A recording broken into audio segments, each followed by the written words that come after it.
وبركاته. إن الحمد لله نحمده ونستغفره ونؤمن به ونتوكل عليه ونعوذ بالله من شرور أنفسنا ومن سيئات أعمالنا. من يهده الله فلا مضل له ومن يضلله فلا هادي له. وأشهد أن سيدنا وسندنا وحبيبنا وحبيب ربنا وطبيبنا وطبيب قلوبنا وأولانا ومولانا محمد الذي أرسله بالحق بشيرا ونذيرا وداعيا إلى الله بإذنه وسراجا منيرا. أما بعد فقد قال الله تعالى في كلامه المجيد وفي فرقانه الحميد. أعوذ بالله من الشيطان الرجيم. بسم الله الرحمن الرحيم.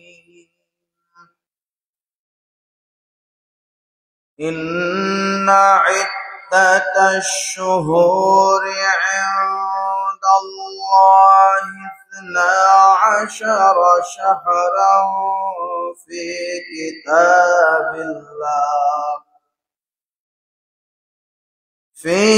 كتاب الله يوم خلق السماوات والأرض منها 4 حرم. ذلك الدين القيم فلا تظلموا فيهن أنفسكم وقاتلوا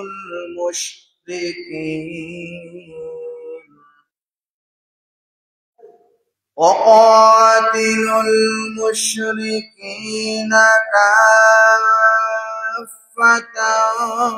كما يقاتلونكم كافة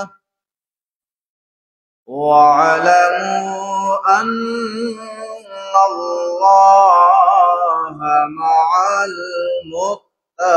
المتقين. صدق الله العظيم وصدق رسوله النبي الحبيب الكريم. عن أبي هريرة رضي الله تعالى عنه قال قال رسول الله صلى الله عليه وسلم أفضل الصيام بعد رمضان شهر الله المحرم وأفضل الصلاة بعد الفريضة صلاة الليل. وعن عباس رضي الله عنهم أن رسول الله صلى الله عليه وسلم صام يوم عاشوراء وأمر بصيامه. وقال تعالى في شان حبيبه مخبرا وآمرا إن الله وملائكته يصلون على النبي يا أيها الذين آمنوا صلوا عليه वसल्लिमो तस्लीमा मोहब्बत दुरूद पढ़े अल्लाहुम्मा सल्ले अला सय्यिदिना मौलाना मुहम्मद व अला आलि सय्यिदिना मौलाना रंगला जहां में सईद अबरार से गुलशान आलम उजाला गुलबान असरार से अल्लाहुम्मा सल्ले अला सय्यिदिना मौलाना मुहम्मद व अला आलि सय्यिदिना मौलाना करम की नजर जब पर मुझ पे मौला कुदरत मुक़द्दर बदल जाए मौला अल्लाहुम्मा सल्ले अला सय्यिदिना मौलाना मुहम्मद व अला आलि सय्यिदिना मौलाना मेरे दिल में है मेरे दिल में है मेरे दिल में है याद मुहम्मद मेरे दिल में है मेरे दिल में है मेरे दिल में है याद मोहम्मद मेरे दिल में है दर पर मुझे बुलाना दर पर मुझे बुलाना आका मदीने वाले बिगड़ी मेरी बनाना बिगड़ी मेरी बनाना बिगड़ी मेरी बनाना मेरे दिल में है याद मोहम्मद मेरे होठों पे जिक्र मदीना मेरे होठों पे जिक्र मदीना मेरे दिल में है अल्लाहुम्मा सल्ले अला सय्यिदिना मौलाना मुहम्मद व अला आलि सय्यिदिना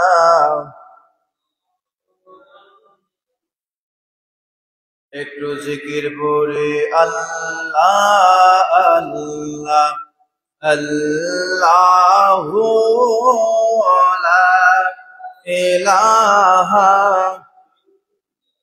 ও আল্লাহ আল্লাহ আল্লাহু লা यासिन ताहा कमले वाला कुरान की तफसीर बसीर माहिर शाहिद कासिम ऐ सिराजुम मुनीर नबी जी अल्लाह अल्लाह अल्लाहु ला इल्लल्लाहु अल्लाह अल्लाह अल्लाहु ला इलाहा सपना भी तेरे नबी अपनी नबी दर सरदार शबना भी तेरे नबी अपनी नबी दर सरदार আপনার উপর নাযিল হলো আপনার উপর নাযিল হলো পবিত্র কুরআন নবীজি আল্লাহ আল্লাহ আল্লাহু লা ইল্লাহু আল্লাহ আল্লাহ अल्लाहु ला माया में ना सपने देखन गर्वे ताहर नूर माया में ना सपने देखन गर्वे ताहर नूर সেই নূরের নাম রাখিলেন মুহাম্মদ রাসূল নবীজি আল্লাহ আল্লাহ আল্লাহু লা ইলাহা ইল্লাল্লাহ মুহাম্মাদুর রাসূলুল্লাহ সাল্লাল্লাহু আলাইহি ওয়াসাল্লাম। অতি সম্মানিত মুসলিম کرام ওয়ারবেন আযাম, মহান আল্লাহ সুবহানাহু ওয়া তাআলার দরবারে অসংখ্য অগণিত শুকরিয়া আদায় করে যে মহান রব্বে করিম মুসলমানদের সপ্তাহে ঈদের দিন সঈদুল মাকান আল্লাহর পছন্দের জায়গা আল্লাহর মসজিদের মধ্যে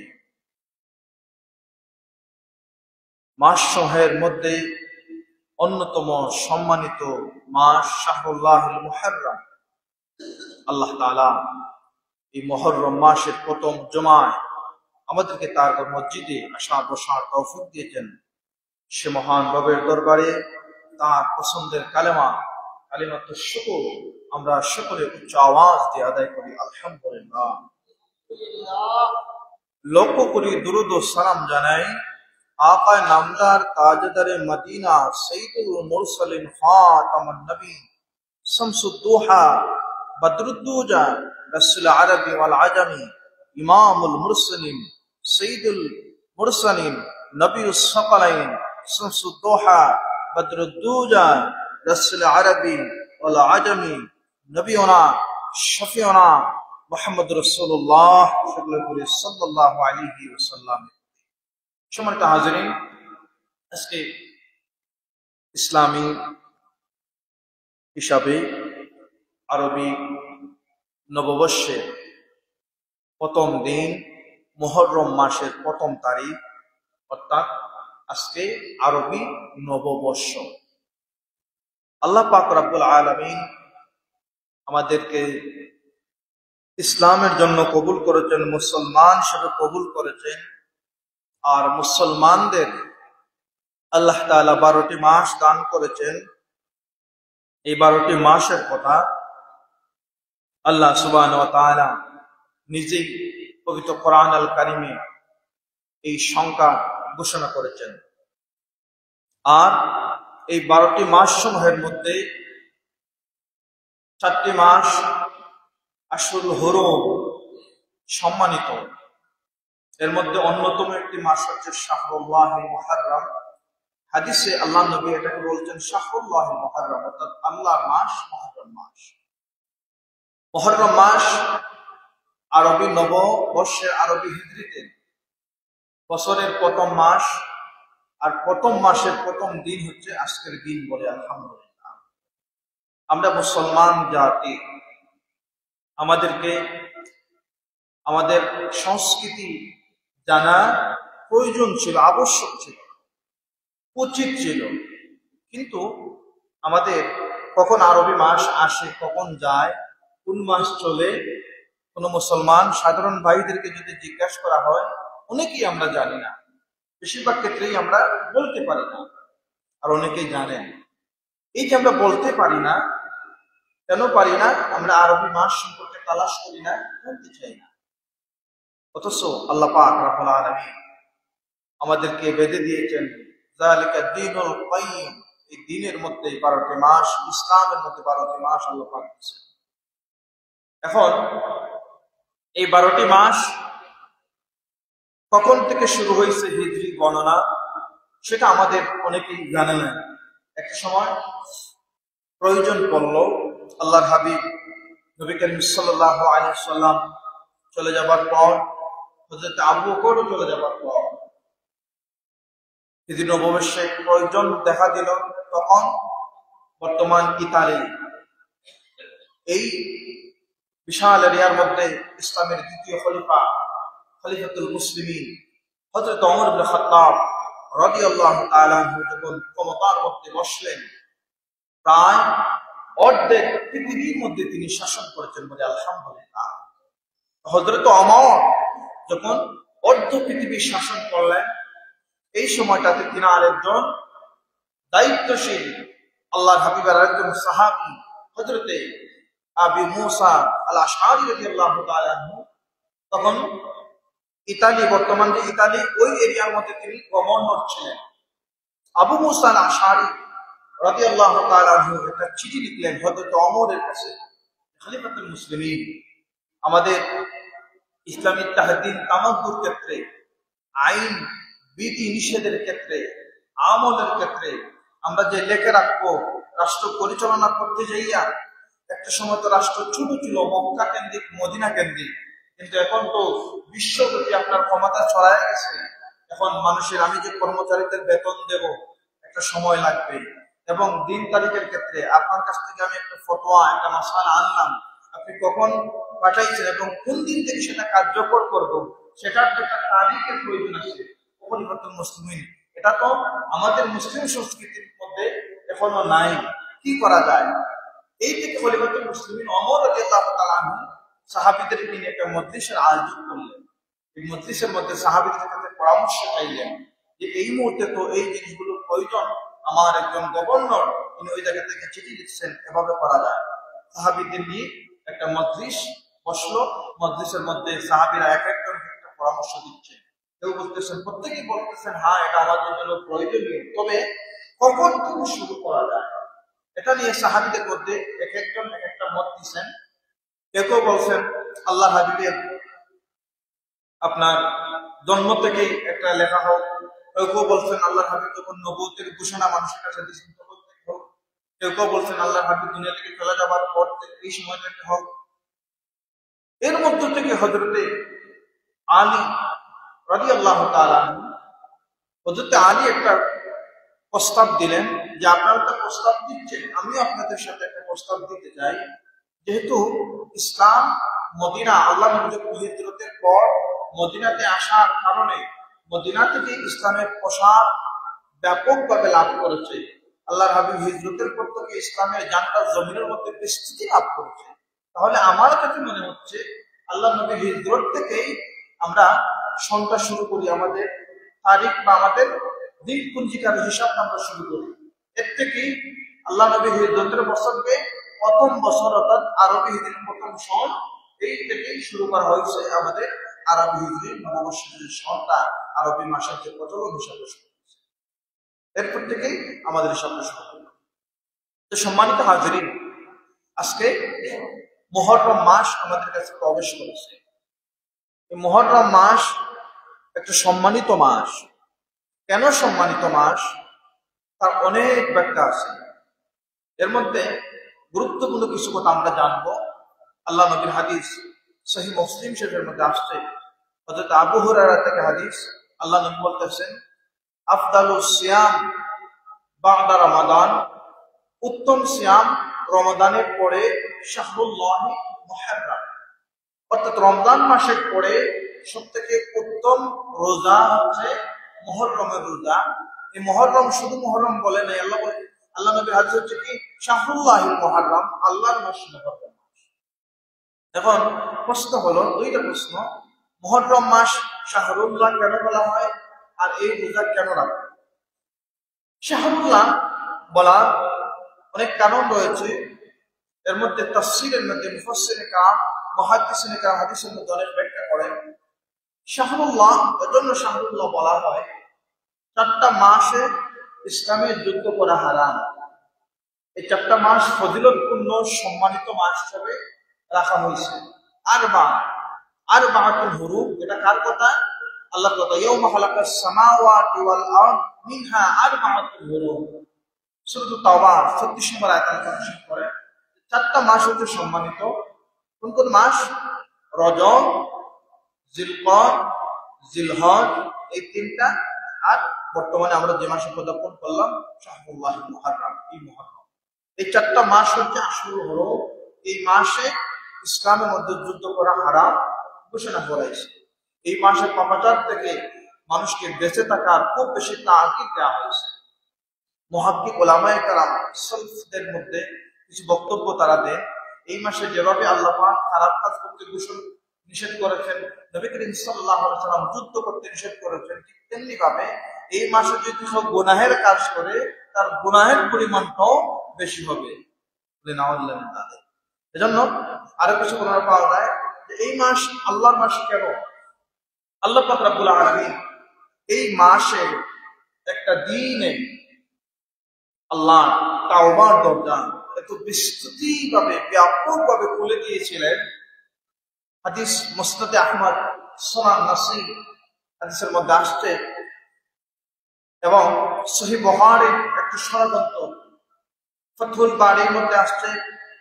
আল্লামা উমদাতুল কারীর মধ্যে বদরুদ্দীন আইনী রাহমাতুল্লাহি আলাইহি লিখলেন, উভয় হাদিসেই মোটামুটি সমপর্যায়ে লিখছেন যে আল্লাহ পাক রব্বুল আলামিন এই শাহরুল্লাহ, এই মুহররম মাসে একটা দিনে এমন পরিমাণ তার তাওবার দরজা খুলেছিলেন, যেই তাওবার দরজার মধ্যে আল্লাহ পাক রব্বুল আলামিন তার অনেক পয়গম্বরদের দোয়া কবুল করেছিলেন।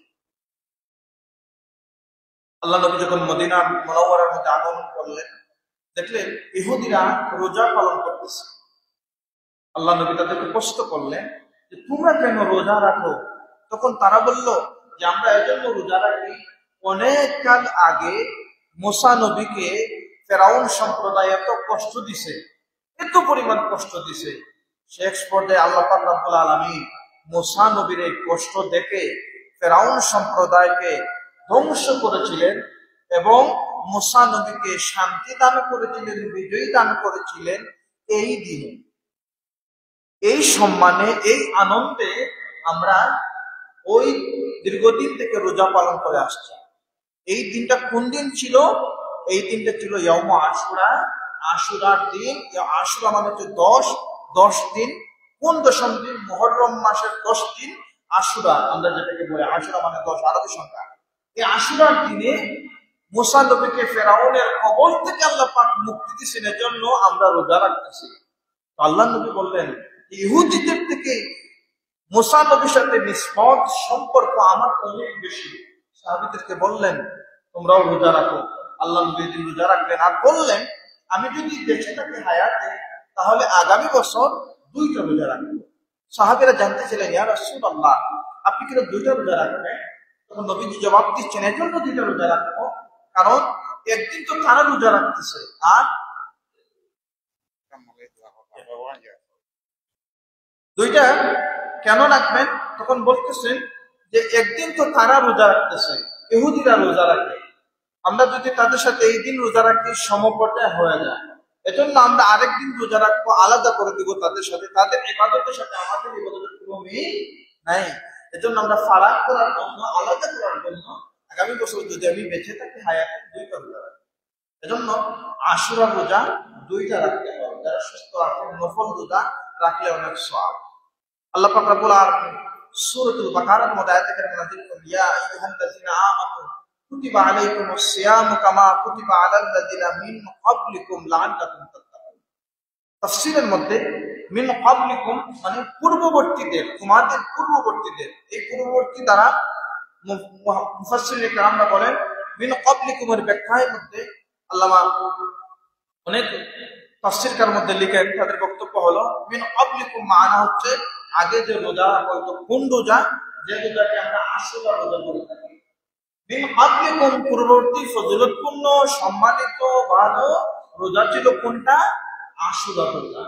ইসলামে আগে আমরা যে রমজানের রোজা রাখি, এর আগে কিন্তু আশুরা রোজা ফরজ ছিল, আবশ্যক ছিল, প্রত্যেকেই রাখতেন, বাধ্য ছিল রাখতে হবে। তখন রমজানের এক মাসের রোজা ফরজ হয়নি, অর্থাৎ এই সময়টাতে আশুরা রোজা প্রত্যেকের জন্য আবশ্যক ছিল, সাহাবায়ে কেরামরা রাখতেন। আর যখন রোজা ফরজ হয়ে গেল, রমজানের রোজা ফরজ হয়ে গেল, তখন আল্লাহ নবী শিথিল করে দিলেন, কেউ যদি রাখে তাহলে সে অনেক ফায়দা পাবে, অনেক ফজিলত আছে, আর যদি রাখে না তাহলে গুনাহ নাই। কেমন ফজিলত আছে? ইয়াউম আশুরা তাওবা কবুলের দিন, দোয়া কবুলের দিন, এত ফজিলতপূর্ণ। আল্লাহ নবীর হাদিস থেকে জানা যায়, বদরুদ্দিন আইনি তার ব্যাখ্যার মধ্যে, বুখারী শরহের মধ্যে লিখেন, ফাতহুল বারীর মধ্যে লিখেন, সুনান নাসাঈ, তিরমিজি, সমস্ত হাদিসের মধ্যে অনেক অনেক হাদিস আসছে। এই দিন তাওবার দরজা আল্লাহ পাক এত গভীরভাবে বান্দার জন্য খুলেছিলেন। আল্লাহর পয়গম্বর হযরতে মূসা আলাইহিস সালাম দীর্ঘদিন যখন ফেরাউনের কবলের মধ্যে ছিলেন, বারবার নির্যাতন নিপীড়ন চালায় দেয়। একটা পর্যায়ে আল্লাহ পাক এই পয়গম্বর মূসা আলাইহিস সালামের দোয়া কবুল করলেন। এই দিনটা ছিল আশুরার দিনের জন্য, এই দিনে আমরা রোজা রাখি, ভালো কাজ করি, এই দিনের জন্য দামি ছিল। আল্লাহ পাক রব্বুল আলামিন আল্লাহর পয়গম্বর হযরত নূহ আলাইহিস সালাম, যিনি জমিনের মধ্যে পয়গম্বরদের মধ্যে সবথেকে বেশি দিনের দাওয়াত দিয়েছেন, আল্লাহর কালেমার দাওয়াত দিয়েছেন, প্রায় 950 বছর এই জমিনের মধ্যে আল্লাহর দাওয়াত প্রচার করতেছেন মানুষেরা। একবার যখন গ্রহণ করে আরেকবার ত্যাগ করে দেয়, একবার মানে আরেকবার মানে না, একবার সামন দিকে আগায় আরেকবার পিছন দিকে আগায়। একটা পর্যায়ে নূহ আলাইহিস সালামের পরিবারের অনেক সদস্য পর্যন্ত এই পয়গম্বরের পক্ষে নাই, তারা বিপক্ষে, নিজের সন্তান পর্যন্ত তিনার বিপক্ষে ছিল। নূহ আলাইহিস সালাম এই দীর্ঘ 3 দিনের দাওয়াত দিতে গিয়ে অনেক নির্যাতনের শিকার হয়েছেন। এমন পর্যায়ে যখন ধারণ করলো আর সহ্য করা যায় না, আল্লাহর কাছে তিনি ফরিয়াদ করলেন, রব্বুল আলামিন এই সম্প্রদায়ের কাছে আপনি আমাকে প্রেরণ করেছিলেন দিনের দাওয়াত দেওয়ার জন্য। আল্লাহ তাআলা এই দাওয়াত দিতে দিতে দীর্ঘদিন পর্যন্ত হয়ে যাচ্ছে। আল্লাহ পাক রব্বুল আলামিন নূহ আলাইহিস সালামের মহাপ্লাবন থেকে যেদিন আল্লাহ পাক রব্বুল আলামিন এই জমিনে নূহ আলাইহিস সালামকে বিজয় দান করেছিলেন, দোয়া কবুল করেছিলেন, এই দিন ছিল ইয়াউম আশুরা, অর্থাৎ আশুরার দিনের 10ম দিন। কে বলে সুবহানাল্লাহ? এই দিন শাহরুল্লাহিল মুহাররম, আল্লাহর কাছে কেন দামি, এই দিন কেন বান্দাদের জন্য উত্তম ছিল? আল্লাহর পয়গম্বর হযরত ইয়াকুব আলাইহিস সালাম, আল্লাহর পয়গম্বর, তিনি যখন সন্তানের জন্য কান্না করতে করতে একটা সময় তিনার দুইটা চোখ বন্ধ হয়ে গেছে, তিনি আর দেখতে পান না। এই পয়গম্বর আল্লাহর কাছে ফরিয়াদ করলেন, আল্লাহ তাআলা আমার চক্ষুটা আপনি ফিরায় দেন। যেদিন আল্লাহ তিনার তওবা করে কবুল করেছিলেন, চক্ষুটা ফিরায় দিয়েছিলেন, এই দিনটা ছিল ইয়াউমুল আশুরা দিন। বলে সুবহানাল্লাহ। আল্লাহ পাক রব্বুল আলামিন হযরত ইউনূস আলাইহিস সালাম দজনা নদীর মাছের মধ্যে যখন 40 দিন পর্যন্ত তিনি ছিলেন, হাদিসের ব্যাখ্যার মধ্যে পাওয়া যায় এই 40 দিন যখন আল্লাহর কাছে তিনি ফরিয়াদ করলেন, আয় আল্লাহ আপনার সৃষ্টি মাছ থেকে আপনি আমাকে জমিনের মধ্যে আবার প্রেরণ করে দেন, জমিনে আবার পাঠায় দেন। আল্লাহর কাছে তওবা করেন। 40 দিন যখন হয়ে গেল, যেই দিন আল্লাহ পাক রব্বুল আলামিন আল্লাহর পয়গম্বর এই ইউনূস আলাইহিস সালামকে মাছের পেটের ভিতর থেকে আবার জমিনের মধ্যে প্রেরণ করেছিলেন। এই দিন দোয়াটা কবুল হয়েছিল। ওই দিন ছিল ইয়াউমুল আশুরার দিন। বলে সুবহানাল্লাহ। আল্লাহর পয়গম্বর হযরত দাউদ আলাইহিস সালাম তিনি আল্লাহর কাছে তাওবা করলেন, কবুল হয় না। যেই দিন আল্লাহ পাক তিনার তাওবা কবুল করেছিলেন ওই দিন ছিল ইয়াউমুল আশুরার দিন। আল্লাহর পয়গম্বর হযরত ইব্রাহিম আলাইহিস সালাম যখন আগুনের মধ্যে, নমরুদ যখন তিনাকে আগুনের মধ্যে নিক্ষেপ করেছিল, দাও দাও করে আগুন চতুর্দিকে মূসাকে পোড়ায় দেবে, আল্লাহ পাক রব্বুল আলামিন মূসা আলাইহিস সালামের দোয়াও কবুল করেছিলেন, আপনি থেকে মুক্তি দিয়েছিলেন। কুল্লা ইয়া নারু কুনি বারকাম ওয়া সালামান আলা ইব্রাহিম। ইব্রাহিমের জন্য যদি শান্তিদায়ক হয়ে গেছিল, ইব্রাহিমের জন্য যখন আগুন আরামদায়ক হয়ে গেছিল, ওই দিনের দোয়া আল্লাহ পাক কবুল করলেন। সেই দিনটা কোন দিন ছিল? সেই দিন ছিল ইয়াউমুল আশুরার দিন। বলে সুবহানাল্লাহ। আশুরার জন্য মানুষের জন্য গুরুত্বপূর্ণ। আল্লাহর পয়গম্বর হযরত সুলাইমান নবীকে যখন আল্লাহ পাক একটা সময় রাজত্ব কেড়ে নিলেন, সুলাইমান পয়গম্বর জগতের মধ্যে যারা 4 জন বাদশা ছিলেন, যারা জমিনটাকে তরতর করে কাঁপিয়েছেন, জমিনটাকে শাসন করেছেন, এর মধ্যে মুসলমানদের একজন শাসক ছিলেন বাদশা সুলাইমান।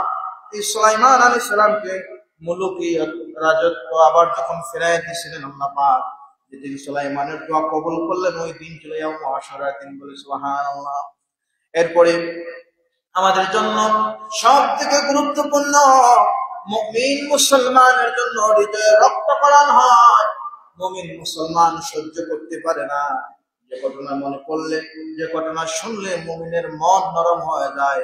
ঐতিহাসিক কারবালার ময়দানে আল্লাহ নবীর কলিজার টুকরা আহলে বায়াতের প্রায় 72 জন মতান্তরে 77 জনকে কতল করে দেওয়া হয়েছে। ফোরাতের জমিনে, ফোরাতের পাশে কারবালার প্রান্তরে যেই দিন আল্লাহ নবীর আহলে বায়াতকে ধ্বংস করে দেওয়ার জন্য ইয়াজিদ বাহিনী ধ্বংস তাণ্ডব চালিয়েছিল, ওই দিনটাও ছিল ইয়াউমুল আশুরার দিন।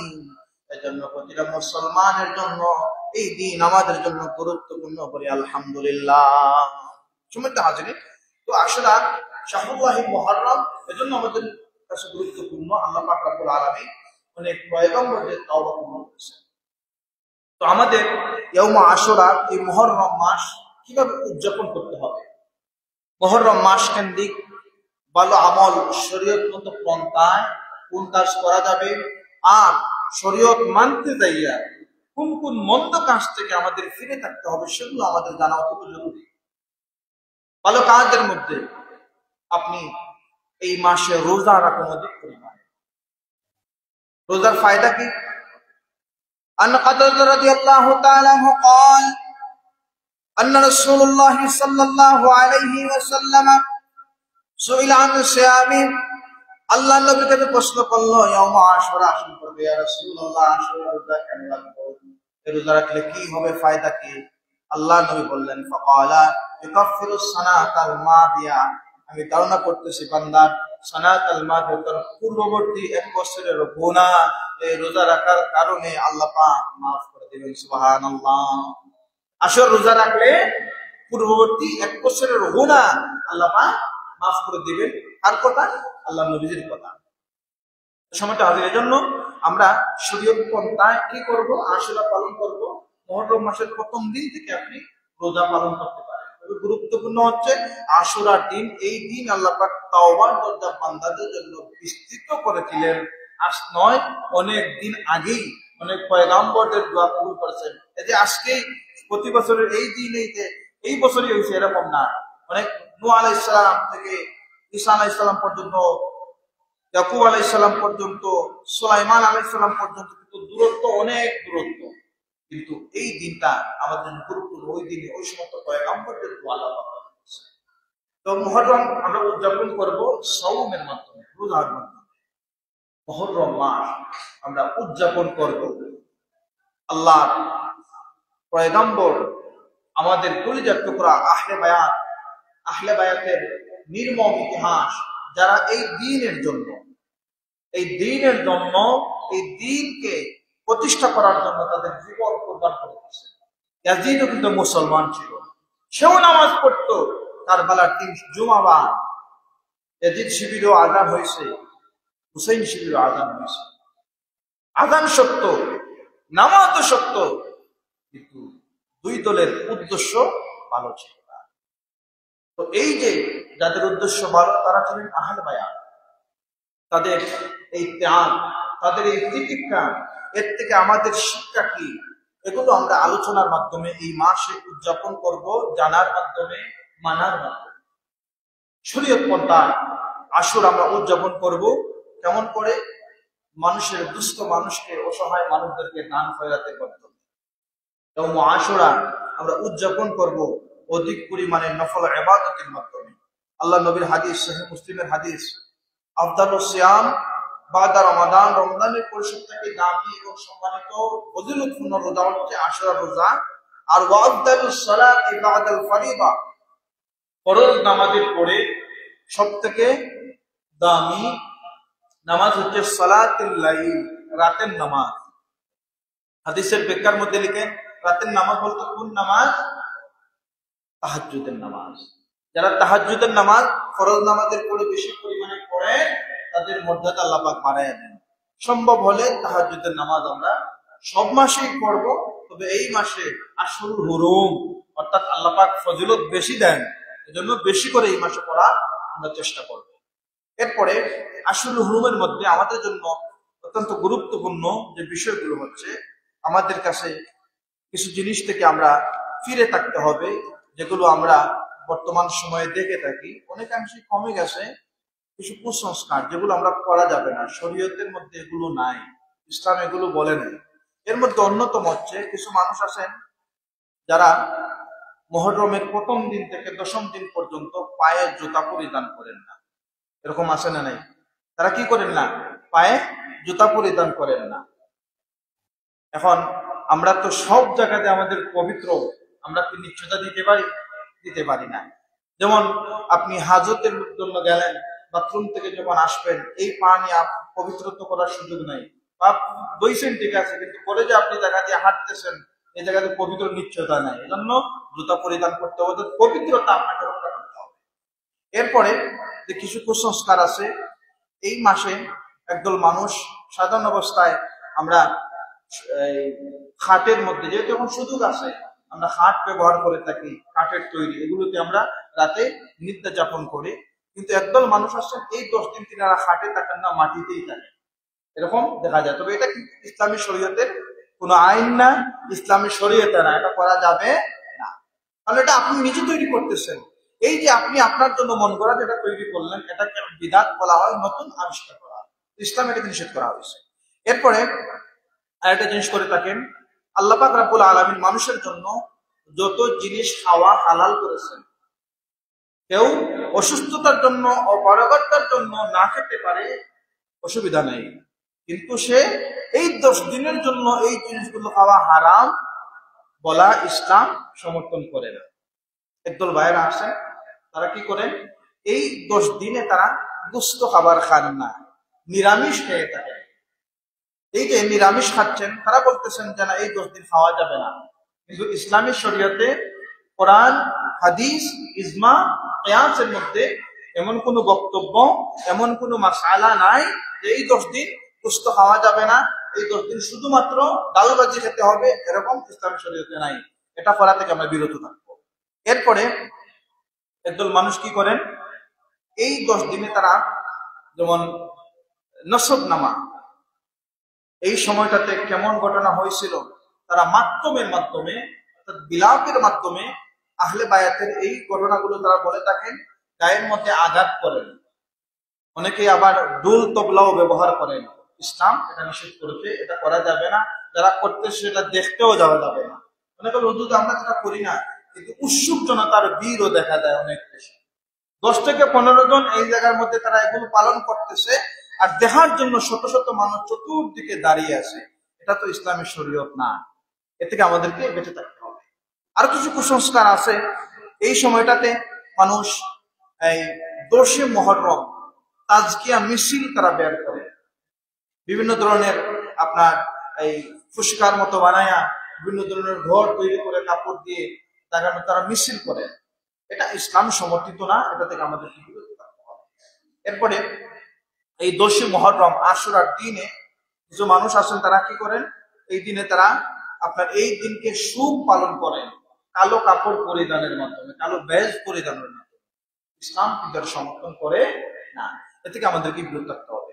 এরপরে আরো কিছু কুসংস্কার আছে, যেমন এই যে বললাম, এই মুহররম উপলক্ষে কাওয়ালি জারি বলা হয়, যেটা জারি গাওয়া হয়।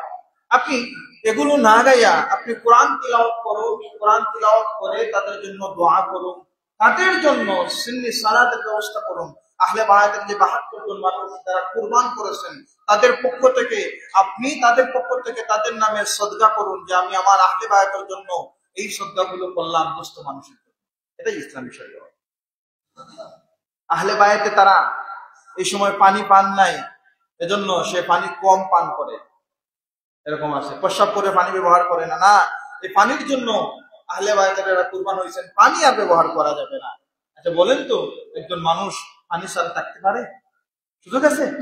কিন্তু এই যে শরীয়ত তারা নিজেরাই তৈরি করতেছে, এই শরীয়ত থেকে আমাদেরকে বেঁচে থাকতে হবে। আমরা আহলে বায়াতকে ভালোবাসি কোন মাধ্যমে? কোন ভালোবাসা? যে ভালোবাসা আল্লাহ নবী আমাদেরকে শিখাই গেছে। আমরা আহলে বায়াতদের জন্য দোয়া করব, তাদের দরজা বুলন্দের জন্য দোয়া করব। আহলে বায়াত এতটুকু মূল্যবান ছিলেন, এতটুকু দামি ছিলেন।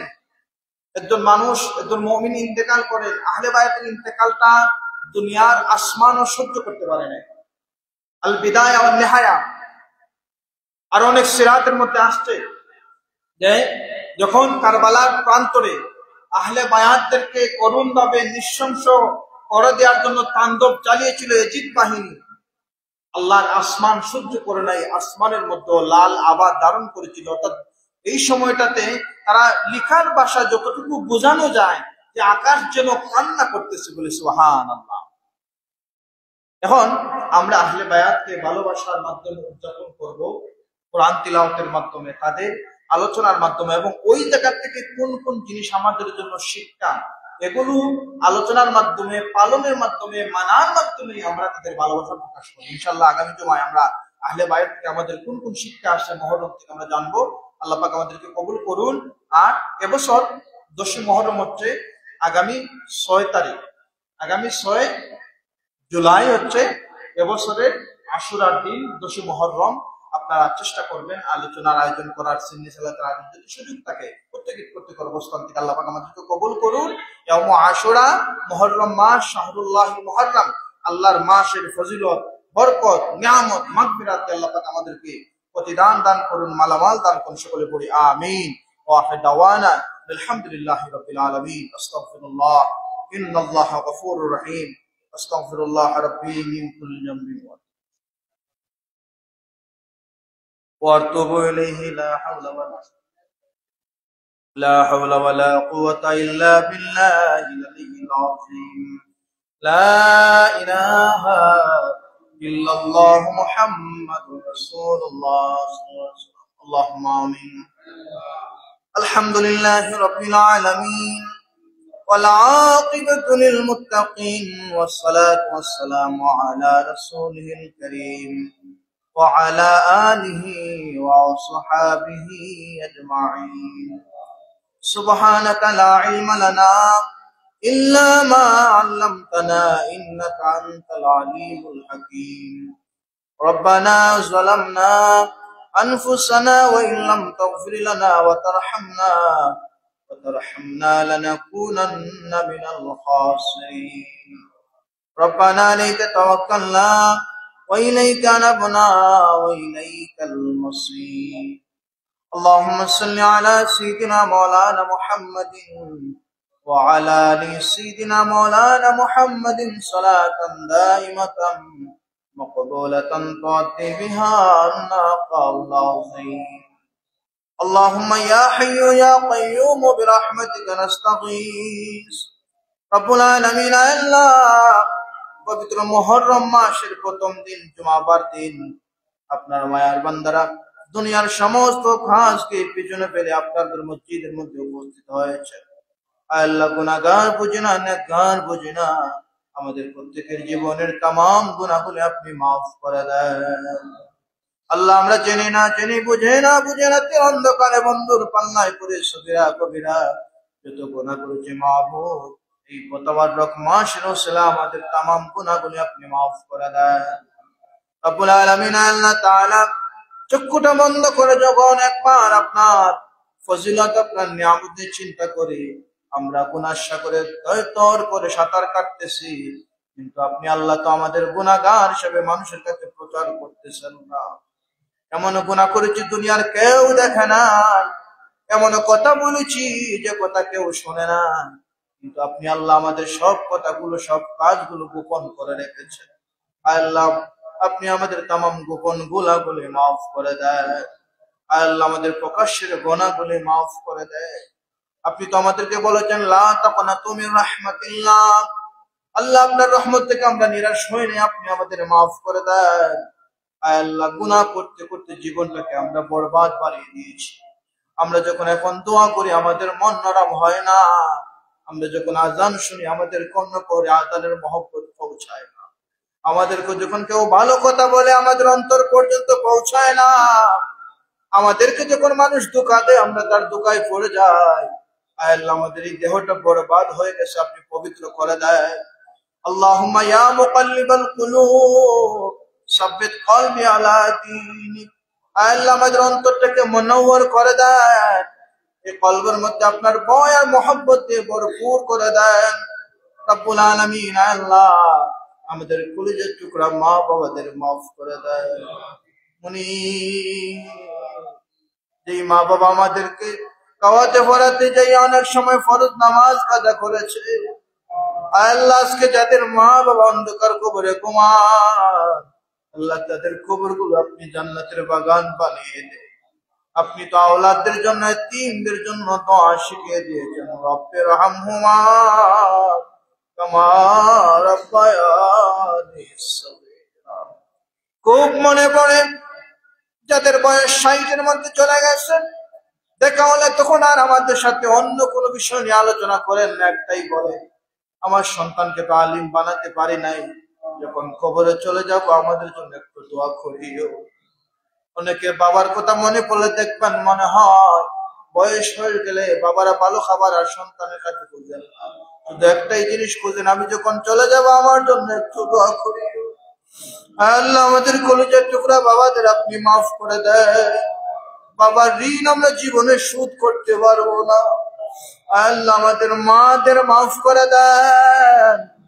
মায়ের কাছে কত ঋণী, সারাটা জীবন যদি মাকে মাথার মধ্যে নিয়ে হাঁটি মায়ের ঋণ শোধ করা যাবে না।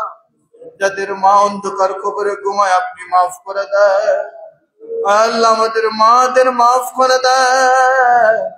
খুব কাছে থেকে দেখেছি মারা যখন সন্তান সম্ভব কত কষ্ট ভোগ করেন, সন্তান দুনিয়ার জমিনে যখন আগমন করে এই সময়ে কত মা দুনিয়ার জমিন থেকে চলে যান। আমরাও এই মায়ের সন্তান, আল্লাহ আমাদের মাদের আপনি কবরে আযাব দিয়ে আল্লাহ যাদের মা বাবা জীবিত আছেন হায়াতে বারাকাত দান। আল্লাহ জনাব সুমন ভাই তিনের আম্মার জন্য দোয়া চান, আপনার বান্দিকে মাফ করে দেন, আপনার বান্দির কবরকে জান্নাতের বাগান বানিয়ে দেন। আরেক ভাই তিনার ভাগিনার জন্য দোয়া চান, আল্লাহ আপনি কবুল করেন। জনাব মাসুক মিয়া সাহেব দোয়া চান, আল্লাহ আপনার বান্দার জিন্দা মুদে তামামকে মাফ করে দেন। ছেলে একটা বিদেশের জমিনে আছে, আপনার কুদরত থেকে হেফাজত করুন। আল্লাহ তাআলা এই মুহররম মাস তাওবা কবুলের মাস, দোয়া কবুলের মাস, আপনি আপনার অসংখ্য অগণিত বান্দা বান্দীদের মাফ করে দিবেন। আল্লাহ তাদের সাথে আমাদেরও মাফ করে দাও। এই গ্রামের প্রবাসী জনাব আসাদ পাই যাওয়ার সময় তিনার মায়ের জন্য বারবার দোয়া চেয়েছেন, আল্লাহ আপনার বান্দিকে মাফ করে দেন। অসুস্থ আছেন আপনার কুদরতি ঔষধ দিয়ে আপনার বান্দিকে সুস্থ করে দেন। আল্লাহ জীবনে অনেক গুনাহ করেছি, আমরা আর গুনাহ করবো না, আমাদের মাফ করে দেন। আজকের দিনে আমাদের কাউকে আপনি খালি হাতে ফিরাইয়া দিয়ে আল্লাহ তাকাব্বাল মিন্না ইন্নাকা আনতাস সামিউল আলিম ওয়া তুব আলাইনা ইয়া মাওলানা ইন্নাকা আনতাত তাওয়াবুর রহিম।